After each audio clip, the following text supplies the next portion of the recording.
If the United States goes to war with Iran in the near future, it will not be because Tehran actually threatens America. It will be because Israel and its powerful lobby in the U.S. have succeeded in creating an essentially false casus belli to mandate such action. Prime Minister Benjamin Netanyahu, who once commented that 9/11 was good for Israel, has repeatedly sought to commit our government to draw red lines that would narrow options for the White House and de facto require it to take action with the military against Iran. Congress is meanwhile advancing legislation that would commit the United States to intervene militarily in support of a unilateral Israeli attack, meaning that Israel could easily be empowered to make the decision on whether or not the U.S. goes to war. Nothing relating to Israel is quite like the U.S. interaction with other countries. Delinda and Janet have outlined the dollar costs and special financing arrangements that go to support Israel, measures that are not in place for any other nation.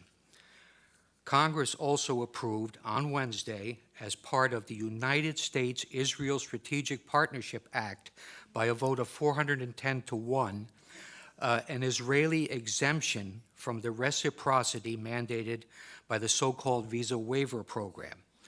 Israelis will be able to travel freely to the United States, while their government will be allowed to refuse entry to American citizens.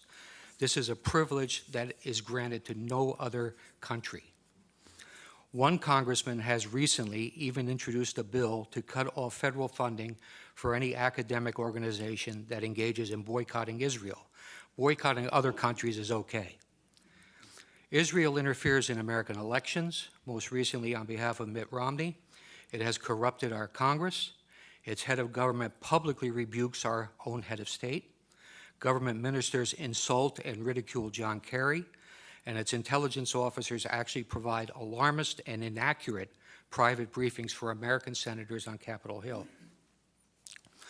I also would not doubt that Israel, accustomed to behaving with impunity towards its alleged friend and patron in Washington, might manufacture a pretext to draw the U.S. into a new conflict, something reminiscent of the Lavon affair in Alexandria, Egypt in 1954, or the false flag attack on the USS Liberty in 1967. Israel currently strongly supports using force to intervene in Syria, a proposition that is opposed overwhelmingly by the American public. In short, Israel has no reluctance to use its enormous political and media clout in the U.S. to pressure successive administrations to conform to its own foreign and security policy views. One other very good reason why Israel should not receive billions of dollars in military assistance annually is its persistent espionage against the United States. Grant Smith has described how Friends of Israel stole enriched uranium from a Pennsylvania refinery to create a nuclear arsenal. More recently, we have learned how Arnon Milchan, a Hollywood producer born in Israel, arranged for the illegal purchase of 800 nuclear triggers. Milchan picked up an Oscar last Sunday without any interference from the FBI. The existence of a large-scale Israeli spying effort at the time of 9/11 has been widely reported, incorporating Israeli companies in New Jersey and Florida, as well as hundreds of art students nationwide. 5 Israelis from one of the companies were observed celebrating against the backdrop of the Twin Towers going down. While it is often observed that everyone spies on everyone else, particularly true if one is referring to our own NSA, espionage is a high-risk business that most countries are extremely careful when they are spying on friends because of fear of blowback. Israel, which relies on Washington for billions of dollars in aid and also for political cover in international fora like the UN, does not spy discreetly, largely because it knows that few in Washington will seek to hold it to account. There were, for example, no consequences for the Israelis when Israeli Mossad intelligence officers, using passports and pretending to be Americans, recruited terrorists to carry out attacks inside Iran, as noted by Mark Perry this morning. Israelis using U.S. passports in that fashion put every American traveler at risk.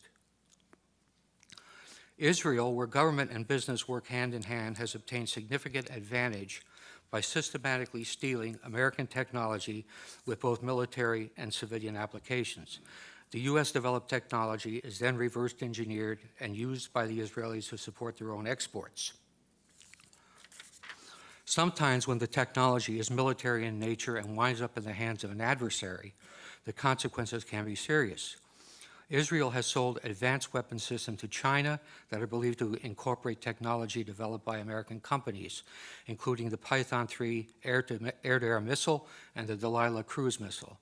There is evidence that Israel has also stolen Patriot missile avionics to incorporate into its own Arrow system, and that it used U.S. technology obtained in its Lavi fighter development program, which was funded by U.S. taxpayers, to help the Chinese develop their own J-10. The reality of Israeli spying is indisputable. I might cite the names of Jonathan Pollard, Ben Ami Kaddish, Stuart Nozet, and Larry Franklin as spies for Israel have been caught, but they are only the tip of the iceberg. Israel always features prominently in the annual FBI report called Foreign Economic Collection and Industrial Collection. The 2005 report states, Israel has an active program to gather proprietary information within the United States. These collection activities are primarily directed at obtaining information on military systems and advanced computing applications that can be used in Israel's sizable armaments industry. It adds that Israel recruits spies, uses electronic methods, and carries out computer intrusion to gain the information. A 1996 Defense Investigative Service report noted that Israel has great success stealing technology by exploiting the numerous co-production projects that it has with the Pentagon. It says, placing Israeli nationals in key industries is a technique utilized with great success. A General Accounting Office examination of espionage directed against American defense and security industries described how Israeli citizens residing in the U.S. had stolen sensitive technology to manufacture artillery gun tubes, obtained classified plans for reconnaissance systems, and passed sensitive aerospace designs to unauthorized users.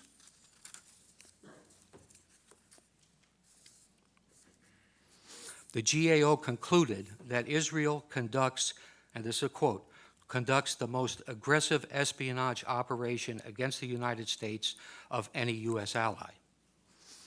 In June 2006, a Pentagon administrative judge overruled an appeal by an Israeli who had been denied a security clearance. If you can imagine that, an Israeli with a security clearance at the Pentagon.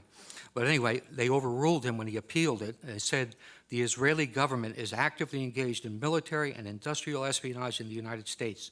An Israeli citizen working in the U.S. who has access to proprietary information is likely to be a target of such espionage. More recently, FBI counterintelligence officer John Cole has reported how many cases of Israeli espionage are dropped under orders from the Justice Department. He provides a conservative estimate of 125 viable investigations into Israeli espionage involving both American citizens and Israelis that were stopped due to political pressure. So the answer to the question, is Israel an ally of the United States, is most definitely no. Is it even a friend? Well, I suppose there are all kinds of friends in the world, but if you judge Israel by its record on how it interacts with the American government and people, I think the answer would also have to be no. Thank you.